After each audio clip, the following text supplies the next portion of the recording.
Well, hey there, friends. I'm so glad you're here. There's something special that happens when the air starts to get that little bit of a crisp edge to it. The long, hot days of summer begin to fade, and a new kind of energy settles over the homestead. It's a time of harvest, of canning, of putting things up for the winter ahead. But I want to let you in on a little secret that some folks miss out on. The end of summer doesn't mean the end of the gardening season. Oh no, not by a long shot. In fact, it's the beginning of one of my very favorite times to be out in the garden, and I want to invite you to join me right here today. You might be thinking, Jessica, I don't have a green thumb. I've never grown a thing in my life, or maybe you tried a summer garden and it just didn't go as planned. I hear you. I've been there. We've all had our garden failures, and that is perfectly okay. But the fall garden is gentle. It's forgiving. The cooler weather means fewer pests are buzzing around, the weeds grow a little bit slower. Many vegetables just taste sweeter after a light frost. It's the perfect time for a beginner to dip their toes into the wonderful world of growing their own food. It's a season of second chances, and I believe everyone can find success here. So, what do you say? Let's walk through this together. I'm going to share with you some of the easiest, most rewarding vegetables you can plant right now as we head into autumn. We'll talk about how to get your soil ready, how to plant those tiny little seeds, and how to care for them so you can bring a beautiful harvest to your own table. It doesn't matter if you have acres of land or just a few pots on your back porch. The joy of watching a seed sprout and turn into food is something everyone deserves to experience. It connects us to our food, to the seasons, and to the provision that's all around us. Today, on September 12th, 2025, we're standing at the perfect gateway to this beautiful season. The timing is just right to get these seeds in the ground and watch the magic happen before the deep cold of winter sets in. Forget about past attempts or any doubts you might have. First up is one of my absolute favorites, spinach. There is nothing quite like the taste of fresh-picked spinach. So much more tender and flavorful than bagged spinach. Spinach loves the cool weather. It can even handle a light frost, which can make the leaves taste sweeter. Fast grower, quick results. Perfect for your first fall garden adventure. Spot needs 4 to 6 hours of sun. Loosen the soil with a garden fork. Mix in good compost. Plant seeds about ½ inch deep. Space seeds 1 to 2 inches apart. Plant in neat rows or scatter them gently. Broadcast seeding. Cover lightly and water gently. Keep soil consistently moist, not soaking. Aim for a damp sponge feel. If soil dries out, spinach may bolt. Thin seedlings when a few inches tall. Gently pull smaller seedlings. Space remaining plants 4 to 6 inches apart. Harvest time. The best part. Pick outer leaves in about 40 to 50 days. Use the cut and come again method. Toss it fresh into a salad. It's so versatile. So good. Next on our list is the radish. Let me tell you, if you want to feel like a gardening champion in record time, the radish is your friend. These little guys grow incredibly fast. Some varieties are ready to harvest in as little as 3 weeks. That quick turnaround is a huge confidence booster.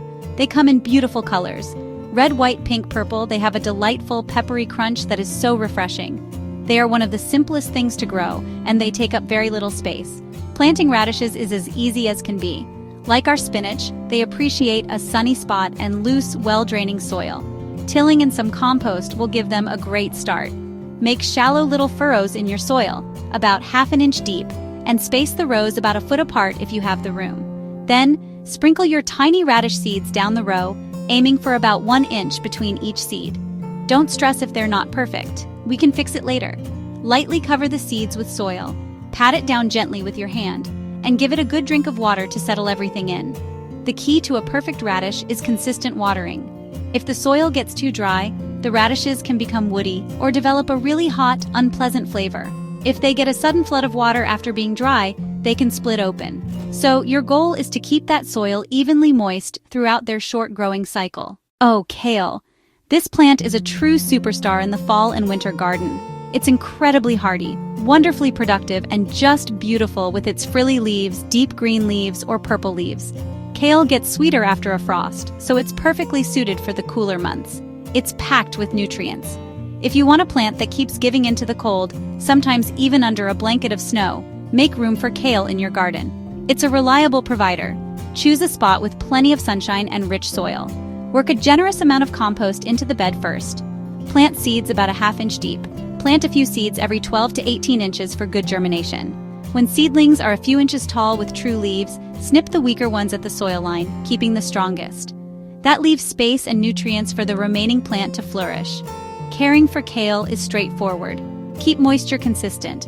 Water regularly during dry spells. Apply a layer of mulch like straw or shredded leaves around the base. Mulch keeps the soil moist. Mulch suppresses weeds. Now let's talk about one of the most beautiful vegetables you can grow, Swiss chard. If you want to add a pop of color to your fall garden, this is the plant for you. The stems come in a rainbow of colors: red, yellow, orange, pink, white, all topped with glossy, dark green leaves. It's so pretty you could almost grow it in a flower bed. But it's not just a pretty face. Swiss chard is delicious and productive. It has a mild, earthy flavor similar to spinach, but with a more robust texture. And it's another cut-and-come-again hero that will supply you with greens for months. Planting Swiss chard is a simple affair. It's not as picky about cold as some other plants, but it truly thrives in the mild temperatures of autumn. Find a sunny to partly sunny spot with that good, compost-rich soil we've been talking about. Plant the seeds about ½ inch to 1 inch deep. The seeds are interesting. They're actually a cluster of several seeds in a dried fruit, so you'll often get a few sprouts in one spot. Space these clusters about 4 to 6 inches apart in rows. Once they have sprouted and are a few inches tall, you will want to thin them to one strong plant every 8 to 12 inches. Swiss chard is a fairly low-maintenance plant. It needs that consistent watering we've been talking about to keep the leaves tender and growing well. If the plants dry out too much, the leaves can get a little tough. Alright, let's talk about a classic old-fashioned vegetable that I think is highly underrated, the turnip.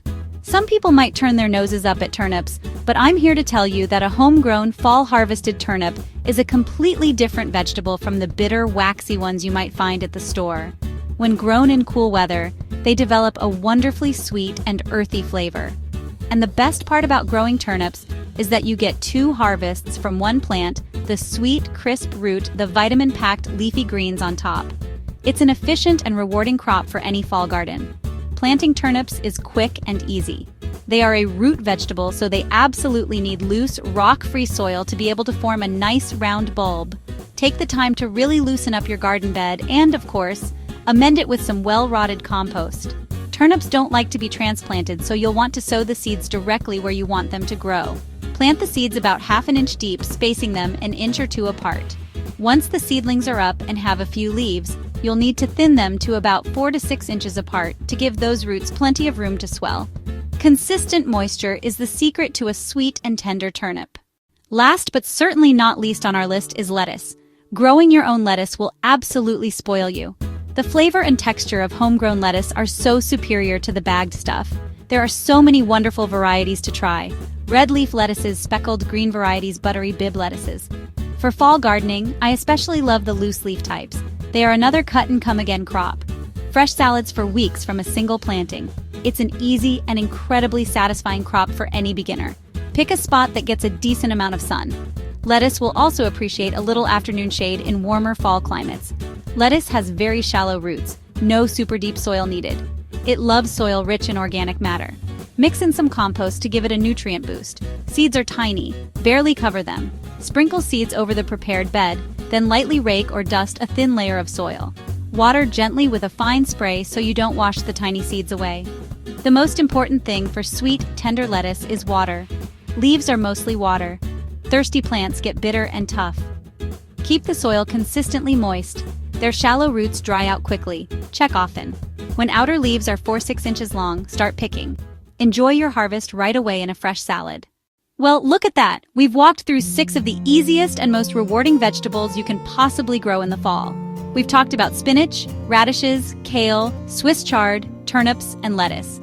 We've covered preparing your soil with life-giving compost and the joy of harvesting food you grew with your own 2 hands. See? I told you that you could do this. It's not about having some magical green thumb. It's about learning what a plant needs and showing up to give it that care. It's a partnership, a dance with the seasons. I hope you feel a little spark of excitement. I hope you're looking at that empty spot on your patio, or that patch of lawn you could turn into a garden bed, and thinking, I can grow something there. Start small. You don't have to plant a giant garden your first time. A few pots with lettuce, a few pots with spinach, or a small row of radishes is a wonderful beginning. The goal is not to feed your family for the entire winter on your first try. The goal is to connect with your food, to witness the miracle of a seed becoming sustenance, and to build confidence one small harvest at a time. Now go on and get your hands dirty. You've got this.